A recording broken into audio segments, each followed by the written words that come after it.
Candace Owens did a premium stream, and she let some stuff fly. Yeah. And let's listen to it, because this is wild. It says Candace Owens is now openly claiming that Trump killed Charlie Kirk. She insists she just knows. First of all, no, she didn't. She doesn't say this. I'm going to play it for you. She absolutely suggests Trump let it happen. And we know that's correct because every time Kash Patel opens his mouth. How about that? That's a fact. Yeah. So let's listen to what she says. Hang on. Just really needed to just take a breather and really process everything that happened with Charlie and what it kind of means in terms of where we are. And I think it is a circumstance where we just know. We just know that he was truly betrayed in one of the most egregious ways that I think I've ever seen. It has made me lose faith in politics. It has made me fully lose faith in Trump. And my heart aches for the fact that he gave so much of his life to Trump and to politics. And they just were like, nope, that is it. It serves us or it doesn't serve us, and we want to move on. And so here's a holiday. Bro, if they try to give me a holiday, what is with them giving people a holiday after they kill them? Why is that a thing? You know what I mean? Like, oh, Martin Luther King, what about this holiday? What about this boulevard? Anyways, let me knock it off. Like, they're going to give Charlie Kirk a boulevard. They already did.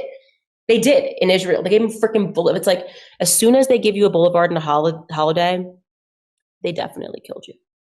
Okay, there's no question. They killed you. There's no way. That's like their signature thing. It's like that's what they do. It's the Fed signature. It's how they sign off after they murder you. So like holiday and a boulevard. And it's never on a nice side of town either. Like Charlie Kirk Boulevard is not going to be a nice side of town. Anyways, I will be back on the 27th, you guys. Thank you guys for all the support throughout these couple of weeks, these last really kind of 6 weeks since Charlie died. And we will see you guys then. So she says really needed to just take a breather and really process everything that happened with Charlie and what it kind of means in terms of where we are. And I think it is a circumstance where we just know. We just know that he was truly betrayed in one of the most egregious ways that I think I've ever seen. It has made me lose faith in politics. It has made me fully lose faith in Trump. That's a big one. She didn't say lose faith. She said fully lose faith in Donald Trump. And it's based on the feeling she has. And that's the same feeling anyone who isn't brain dead or who doesn't get $7,000 per Twitter post from Israel feels, okay? It's a feeling you should have after Trump just bailed out Argentina to protect the investments of George Soros. Yeah. Or how about the fake Epstein binders that all those other shills waved around like imbeciles? Have you completely lost faith in Trump yet? Right. You should have by now. Those are the same. A lot of those same people are now attacking Candace Owens over this. For her being the only one asking obvious questions, the only prominent, we've been asking the same questions here, but she's much more prominent than this show. And so I don't see anybody on the right besides her. Really, I mean, Tucker's calling out Israel left and right and calling out Trump for not being America first, or our policies being not America first. He's very cautious about how he speaks about Donald Trump, as he should be. And you don't want to die. And yeah, you don't want to die. You don't want to die. I'm in space hiding out, Jimmy. One spot Israel can't get me: outer space. And I mean, and Tucker should be, because he's speaking to people who support Donald Trump, and he's a big part of the reason why the conservatives are moving away from Israel first and to America first for real. Well, I'm going to Argentina first myself, but I get that. Yeah, idea. I know. All right, well, Argentina, it's Israel, Argentina, Ukraine, and then America. America still. There's time. America. Yeah, America doesn't even get a bronze medal. America's being bumped on this show. Yeah. Okay. So I think that's big news. Don't you think that's big news? It's big news that anyone would be saying, "Oh, she's lost it." Why didn't you lose it? Right. I've lost it. I can't believe you're sitting there like it's fine. Are you stupid? There are many people, even some people who I have affection for and respect and like, are sticking with the official narrative. That's just mind-blowing to me. And that's fine. That's up to you. If you want to do that, that's fine. If you want to believe that Lee Harvey Oswald with the magic bullet killed JFK. Yeah, if you want to think Sirhan shot him from the back, even though he was standing in front of RFK, you can believe that. Just don't shame other people for not believing that. That's all. It's their right to not believe it. It doesn't make them a bad person. Yes, to question the establishment narrative about a public assassination. In fact, it's incumbent upon us to do so. What's that, Kurt? It's like you've killed him again, Jimmy. You heard what that pastor said. Yeah, I heard it. So, and what is this about? Talk about you kill someone and then you give him a holiday? We'd never do that. Oh, by the way, Christmas is just around the corner, and make sure you stop at our merch store and pick up a T-shirt. Anyway. Oh, wait. They've been doing this for a long time. They've been killing people, giving them holidays for a long time. So here... this is the Aztecs, probably. Breaking, the Senate unanimously made October 14th National Day of Remembrance for Charlie Kirk. October 14th is his birthday. So they already did that. Yeah. And then the city of Netanya... and they killed him. Guilty. I wouldn't worry about people remembering Charlie Kirk. You guys made sure of that.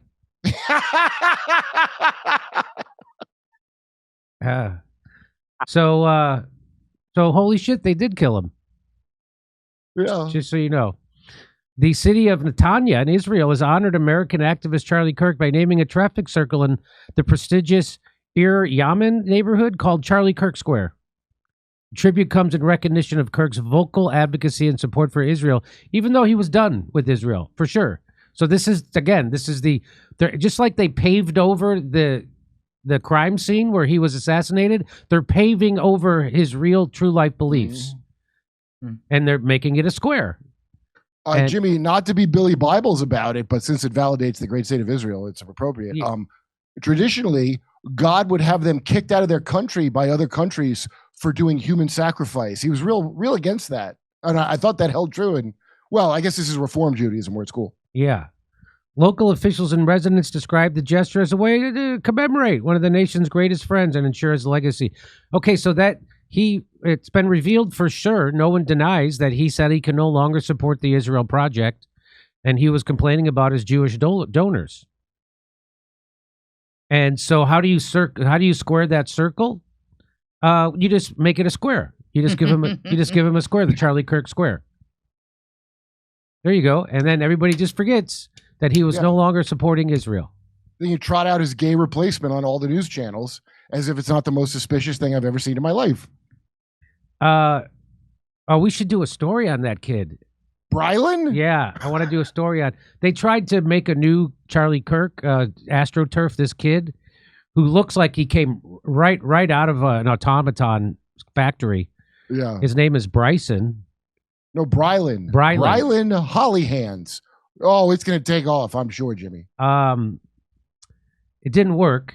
But anyway, Steven Crowder is upset about Candace Owens. Steven Crowder says, you can watch this clip and draw one of two conclusions. Erica Kirk is evil and conspired with Trump administration to kill her husband, or a real Candace O is a miserable, and then he says C word.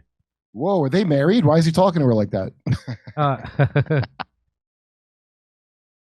That's first of all, that's not true. That's not what she's saying. That's not a conclusion you have to draw from this. Yeah. I could also draw the conclusion that Erica Kirk doesn't want to be murdered. There's a lot to conclude here, actually. There's a lot of conclusions you can make. Here's a really important conclusion. I'm not going to say that. Well, he was raised in Canada, but he's an American. Steven Crowder was born in Detroit. Well, but he was raised like he said something about Israel mildly critical. Get him the hell out. He was raised in Quebec. Oh, he's got sweet. He's got, at least kick Mr. Hyde out, his alter ego that he says he has. So it sounds like Steven Crowder has his eyes set on working more in the UK, where TV meteorologists use the C word to describe a rain front. Yeah, it's like their aloha. Yeah, it's like their aloha. They say the C word all the time. So hello and goodbye. Our friend of the show, Ian Caroll, weighed in and says that is such a dishonest and transparently incorrect interpretation of her words, Stephen. Where does she mention Erica Kirk once? That's all you, bro. I like when people say bro. The implication from the start has been that Erica has not told Candace to stop speaking. If we are to suspect anything about Erica, it's that she supports Candace's investigation and is possibly even in communication with her privately. And if anybody ought to know that, it's Ian Caroll. Which leads to a second question. Are you that dumb, he says, and unable to interpret basic English? Or are you intentionally misrepresenting and attacking her for some reason? Mm-hmm. Wow, strong words. $7K a month, maybe? Strong words. Kurt Metzger says, choice 3, you're come on. It's a fact. He says it. What? That he's a closeted gay narcissist? He has a bisexual side named Mr. Hyde that he hopes doesn't rear its head. You don't know about him? No. Oh, he's a creep. You didn't see him yelling at his pregnant wife? No. Oh, okay. Well, I did. My good buddy Dave, my good buddy used to work for him. Maybe I did see that. Nobody who has worked for him has anything good to say or anything to say because he's very litigious.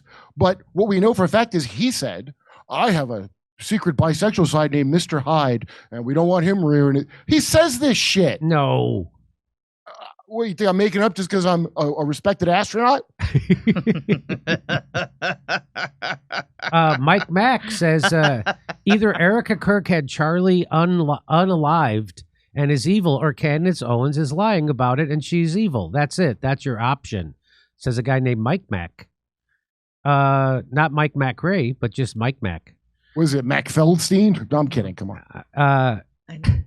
Ian Caroll comes back at him and says, actually, Mike, far more likely that either is that Erica can't say anything as she's the CEO of Turning Point, and it's her duty to uplift the legacy of her husband, but no one would know how the donors were treating him better than her. No one would know why he told them he had to abandon the pro-Israel cause better than her. Far more likely, she and Candace have had at least one or two private conversations, and she wants Candace to overturn every stone and get to the bottom of what really happened. Sounds like Ian has some inside information. He does guest host Candace Owens shows. Yeah, so, and also, I mean... And so maybe that's, you're not supposed to know this. Which way do you want me to know? It's very possible Erica Kirk is nervous because, they did Inside Job Killer Husband, and we all know it, and it's not Miracle Neck Bones. That's insane. Far more likely, she and Candace have had at least one or two private conversations, and she wants Candace to overturn every stone and get to the bottom of what really happened because nothing is adding up. And so she has not told Candace to stop, which Candace clearly stated that she would immediately stop if Erica asked her to. So apparently Erica has not asked her to stop. Nothing Candace has said suggests otherwise, and to interpret it as such indicates you're getting your information from out-of-context clips on Twitter rather than actually following Candace's reporting. I bet Ian shouldn't have tweeted that because they will try to make her tell Candace to stop saying. Well, Candace is taking a break, so it don't matter.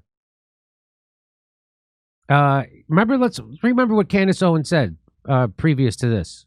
Do you think it's normal, by the way, that basically every person who speaks about Israel has to basically say a statement that's like, I don't want to get killed? like literally, you start speaking about it, people are like, Candace, beef up your security. That's not fucking normal. Excuse my language, but that is not normal. Okay, it's not normal that people have to think about their security because, and by the way, it's not normal that then the way that you get comfortable with it is you're like, they shot JFK in an open car, so there's not, he's a sitting president. Obviously my security doesn't really matter. If they want me, they're going to get me. That's not a normal thought process to have. We don't have that about any other country in the world except for the one that, took over ours. And that's the truth, okay? We are an occupied nation. And if it's going to take women having to speak up and say that to make permission, to give permission to men to do the same, then I'm happy to be the first person, okay? I just want to be clear. Anything happens to me, blame the Zionists. 1,000% blame the Zionists. Let that be my parting word. Whoa. I would have. She's not anti-Semitic. She's anti-assassination. That's what I say. She didn't say blame the Jews, did she? She said the Zionists, the thing that's not the same as Jews. Not the same. So Candace Owens still stirring it up, even though she's on break. Stirring it up. What else can you do if your life's in danger besides say, just so you know who this is who did it? What else can you do? Oh, Kurt, you know what I say, Kurt? What? Shut up.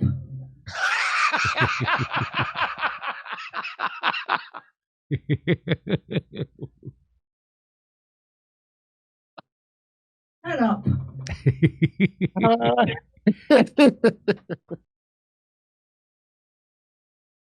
Hey, let me ask you something. How much time do you spend every day on a web browser? How much time do you spend clicking around online, searching, scrolling, typing, endless tabs? It's a lot, right? Well, there's a new AI web browser from Perplexity called Comet. It is completely changing the way you're able to interact with your browser. Using Comet feels like having a personal assistant living in your web browser that can actually do things for you across the internet. Yes, do things, not just give you answers.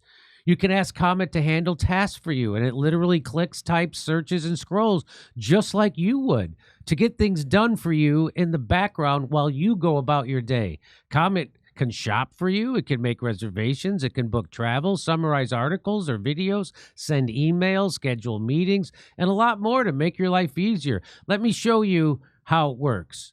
Please find restaurants in Los Angeles that are open late on Thursdays and have jazz music. So now it's going to do that for me. It types it in on its own, and boom. Now there it is. There's I've been to two of these places actually. I've been to the Baked Potato right there. I've been to the Vibrato Lounge. So that's how it works. That's nice, right? Pretty cool. So download Perplexity's new AI web browser, Comet, by heading to pplx.ai/Dore and let your browser work for you. Plus, right now, when you download Comet, you get a month of Rumble Premium for free. That's pplx.ai/Dore. Go now and take back your time online. Come see us in Australia. Second show's added in Melbourne, Sydney, and Brisbane. We'll see you in Burbank, California, the day after Thanksgiving. It's a Friday. And then Pottstown, Pennsylvania, December 6th. Plus, January 11th, we're going to be in Waikiki at the Blue Note. Tickets not available yet for them, but go to jimmydore.com for a link for all the other tickets.